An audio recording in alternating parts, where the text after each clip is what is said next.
Why does love seem to turn into a minefield over time? Why do so many sweet words end up becoming heavy silences? And why, even when we give everything, do we still feel like we've lost something essential? Until you make the unconscious conscious, it will direct your life, and you will call it fate. Carl Jung. Jung was not an ordinary man.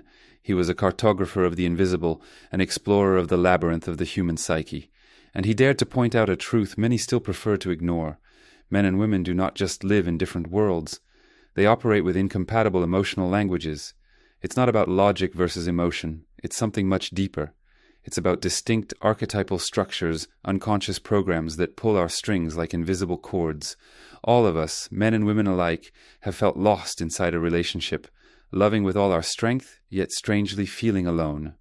We've all been there, looking at someone who says they love us, but who seems to react to the world with a logic we cannot grasp. And maybe you, like so many others, have asked yourself, what is she thinking? Or how can she change her mind, her feelings, her direction so quickly? This video isn't about attacking or defending anyone. It's about seeing what has been hidden.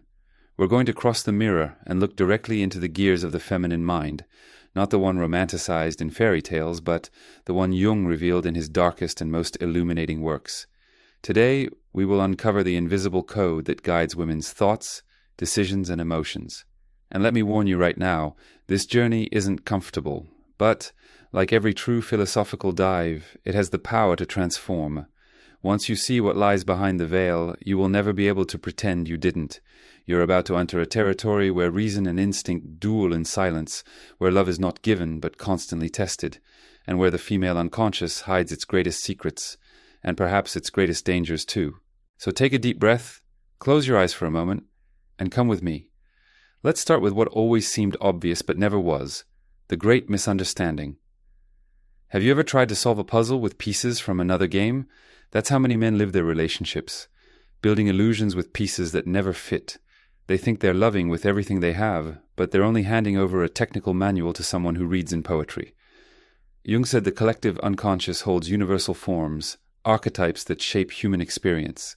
And perhaps the most powerful misunderstanding between the sexes is born from the fact that these archetypes act differently in men and women. While men seek order, logic, and resolution, women move in spirals. They flow, they test, they dance between certainties and uncertainties. Not out of malice, but by nature. Men love with linearity. They love as if saying, "Here I am yours, I stay." Women love with fluctuating intensity. They ask in silence, "Do you still desire me?" And tomorrow, "Do you still notice me?" And later, "Am I still the only one for you?" This difference in language is not a programming error. It is an evolutionary security system. Woman, biologically vulnerable through centuries of human history, developed a highly refined emotional logic based not only on what is seen, but on what is felt, what is sensed, what is intuited. It's as if she carries an invisible radar, a kind of psychic sonar calibrated to detect hesitations, insecurities, and drops in emotional energy. Have you noticed how certain words that seem trivial to us men echo in them for days?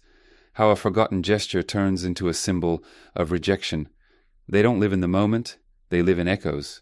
The fatal mistake is trying to love a woman with the same measure we use to judge our actions: logic, stability, total commitment. For many of us, that feels like the highest form of love. For them, paradoxically, it may be the beginning of the death of desire. Because you see, the feminine doesn't want just safety. It wants movement, it wants vibration, it wants to be chosen every single day, not just once at the altar. When you give yourself completely and stop playing the game, in her mind, the game is over, and the instinct for emotional survival cries out for new challenges. That doesn't mean they don't love, but they love in a symbolic battlefield, where stability can feel like stagnation, where total peace can feel like the absence of life. Is it cruel? Maybe. But it's true. How many of us have heard, "You've changed," and thought, "But I did everything right"? And that's exactly the point. Doing everything right doesn't always mean keeping desire alive. Jung knew this when he spoke of the shadow, that part of us we prefer to hide. And in love, that shadow manifests as the feminine side that needs to challenge, to test, to provoke, because it is in that tension that she feels alive. You think she wants you to cry because she asks for sensitivity, but when you cry, she pulls away. You think, but she asked me for this. Yet the request was a riddle.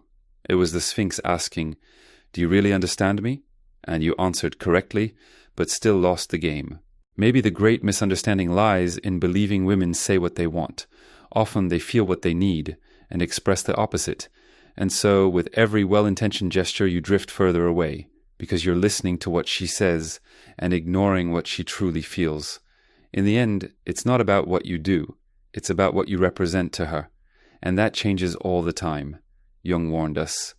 The meeting of two personalities is like the contact of two chemical substances. If there is any reaction, both are transformed. Perhaps love can only survive if we accept that it's not about deciphering the other with logic, but about transforming ourselves with courage. Because loving a woman is not about following instructions. It is about crossing a minefield of symbols, shadows, memories, and secret desires. It is dancing with chaos and still choosing to stay.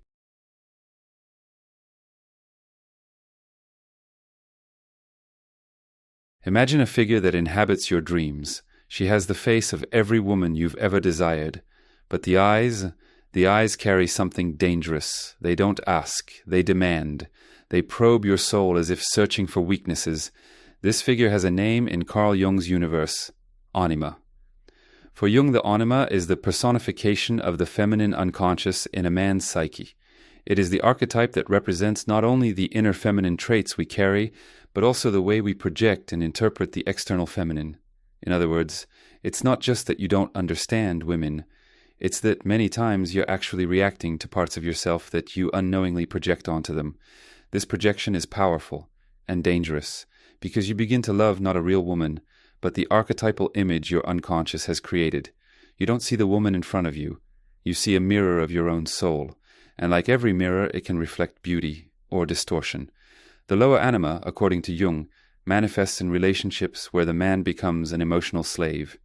He idealizes the woman, hands his soul over to her, hoping she will fill the void he has carried all along. But this anima, when not integrated, is cruel.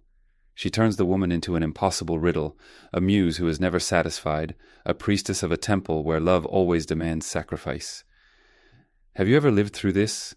Have you ever felt submissive to a woman without knowing why? Have you ever cried for not being enough, even after giving everything? Maybe she wasn't the problem. Maybe it was your own anima, dragging you into the abyss Jung warned us about. And the most disturbing part, the dark feminine is not just an internal concept. It manifests in the real world, in women who embody, consciously or unconsciously, this archetypal role. Women who hypnotize, who test, who flip the emotional game in seconds, not because they are evil, but because they are tuned into that primordial energy pulsing since the oldest myths. Think of Lilith in Hebrew mythology, the first woman rejected for refusing to submit, or of the Greek sirens who seduce and destroy. Think of Medea, who loved so much that she killed. All of them are faces of the dark feminine, the one that does not want to be loved, but to be worshipped, feared, deciphered, yet never controlled.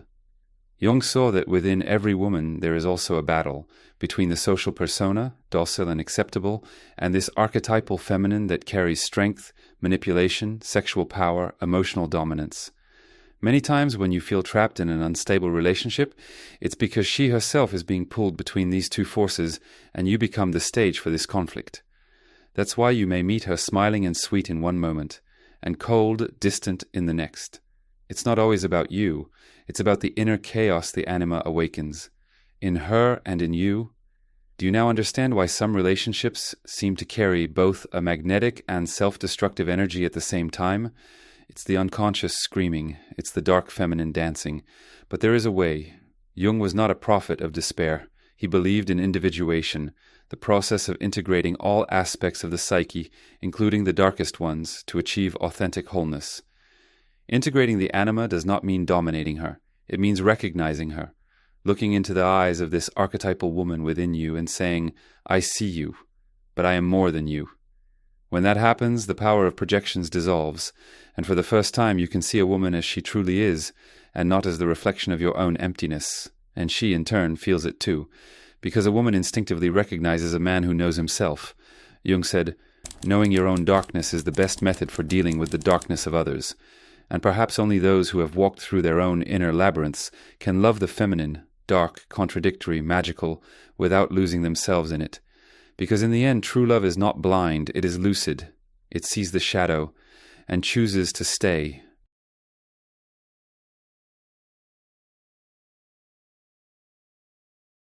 There is a kind of intelligence that isn't taught in schools, that isn't measured in tests or defined by formulas. It's the intelligence of emotional survival. And in this territory, women are brilliant strategists. It's not about malice, conscious manipulation, or trivial games. It's a psychological operating system shaped by thousands of years of biological vulnerability. While men went out to hunt, solve, and face challenges, women had to read faces, anticipate behaviors, and identify risks. Every emotion in others could be a possible sign of abandonment, threat, or protection. The female brain, in this context, became a sophisticated radar. You say it's fine, and she knows it's not. You say it's no big deal, and she senses that it is. She reads silences, interprets looks, deciphers pauses. That's why so often you think you're being clear, honest, direct, and yet she still feels insecure, suspicious, distant. She isn't listening to what you said. She's listening to what you didn't say. Carl Jung saw these subtle layers of the psyche as symbolic fields. A woman, intuitively connected to the collective unconscious, carries an archetypal sensitivity, and this sensitivity, when not understood, is often labeled as drama, instability, or contradiction. But what if it's simply another form of intelligence? Look, you solve a problem in the relationship by offering logical solutions. She, on the other hand, seeks to validate what she feels before even considering a solution. You want to put out the fire. She wants to know why it's burning. But here lies something even deeper, and for many, disturbing. Female behavior operates through cycles of testing. Unconsciously, she will test your presence, your emotional strength, your consistency. Not to destroy you, but to ensure that you are worthy of her emotional and biological investment. That's why when you give in too much, something in her fades. When you become predictable, something in her loses its spark. Because in her mind, love is not a prize handed out. It's a territory to be conquered every single day. Have you noticed how some women complain about emotionally closed men, but then lose interest when they find someone who opens up too much? It's the paradox of instinct. She wants to feel that she can access your depth, but not that you live as a prisoner of it. She wants to know she can enter your world, but not that you hand it over on a silver platter. And here's the secret. When she makes an emotional demand, she doesn't always want you to meet it. She wants to see how you handle the demand. Do you fold? Do you react with desperation? Do you erase yourself? Or do you hold your essence? Jung said that the feminine unconscious is an ocean, deep, symbolic, ever-changing. Swimming in this ocean requires more than strength. It requires presence. It requires a center. A woman feels when a man has lost his center. She feels when he begins to move around her, orbiting her desires, trying to please, trying to prove his worth with every gesture. And the moment he loses his own axis, she loses desire. Because female desire, even if she denies it, is rooted in admiration. And you cannot admire someone who erases himself. That's why more than deciphering her, the man who wants to love a woman must first decipher himself. He must know where his essence lies, what is negotiable, and what is inviolable. He must learn to hear the tests and still choose not to answer them all, because if you spend your life running to put out every fire, she will never feel the warmth of your own light. Jung teaches us that what we do not integrate, we project, and many men, failing to understand this strategic mind, project guilt, anger, or disdain. They call games what is, in fact, an archetypal way of protecting herself. She doesn't want to destroy you. She wants to see if you can survive her.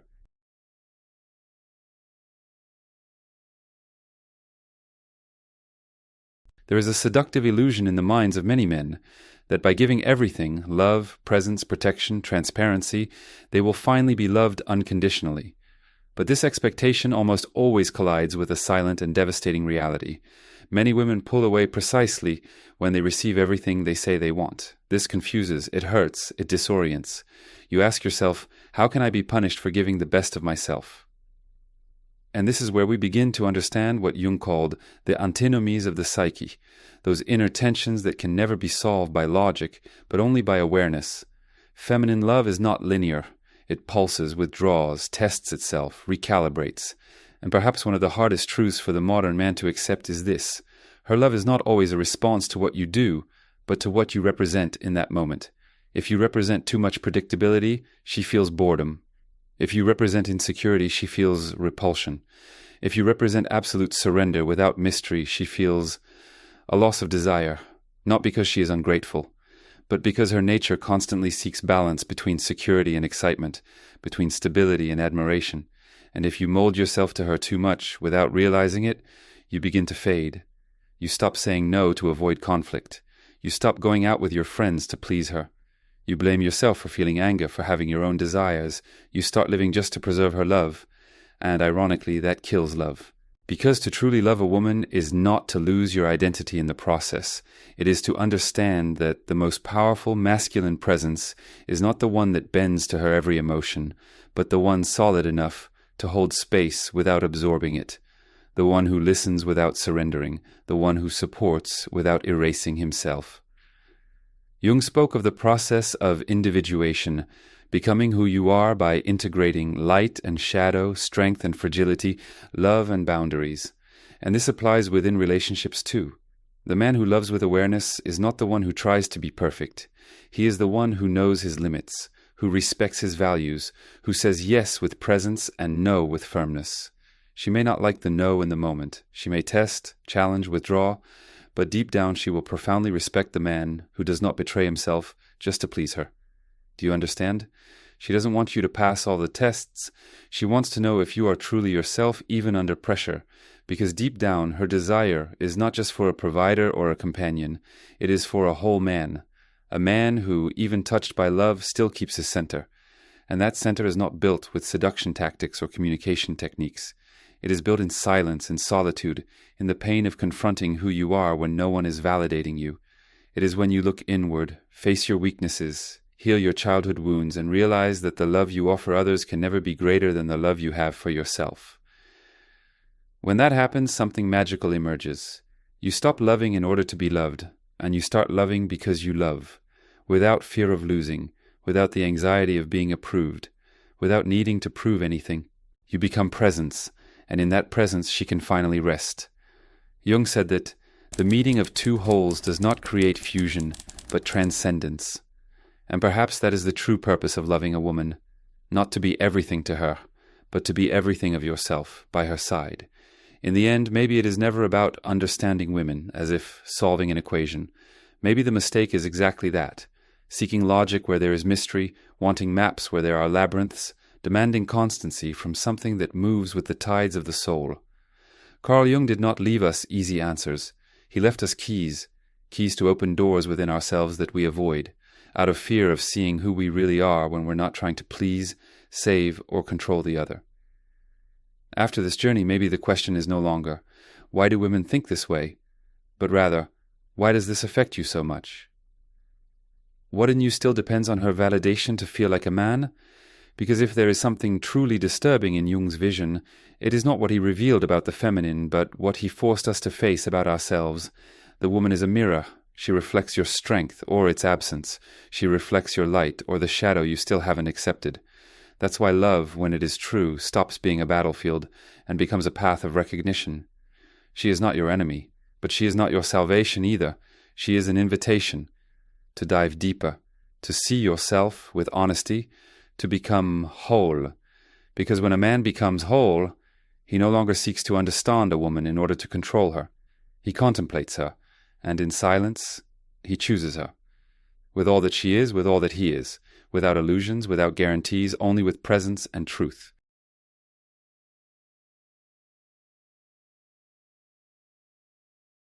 I need to tell you something. One day, years ago, I was sitting in the kitchen in the middle of the night, staring at a cup of cold coffee. Silence in the house, silence in the soul. Another relationship had fallen apart, and all I could think was, I did everything right, so why did it all go so wrong? It was there, between the echo of my own mistakes and the emptiness of the promises I had believed in, that I truly met Jung. Not the Jung of pretty quotes on Instagram, but the Jung who pulls the ground out from under you so that you realize you never had roots. Every page of his work seemed to say, you didn't understand anything, but now you can begin. And maybe if you've made it this far with me in this video, it's because you felt that too. Maybe you've also given too much, loved too much, lost too much, and now you want something deeper than self-help advice or catchy phrases. So I thank you for walking with me through these layers of the psyche, for looking at the feminine and at yourself with new eyes, for enduring the uncomfortable truths, the inevitable contradictions, the mirrors that they cut. Few have that kind of courage. You did. And now maybe we can begin to love in a different way, more consciously, more wholly, more freely. If this video touched you in any way, if some phrase felt like it was spoken just for you, or for that friend of yours who still thinks love is about doing everything she asks, then you know what to do, like the video. Comment on what moved you the most, or curse me out with philosophical elegance if you prefer. Subscribe to the channel, because here we don't offer ready-made answers, but questions that change lives. Oh, and about those videos showing up here on the screen right now. One of them is going to turn your head in a way you might not be ready for. But you already know. It's always those who dare to look at what's hidden, who transform what seems impossible. Until the next dive, into chaos, into love, into the soul,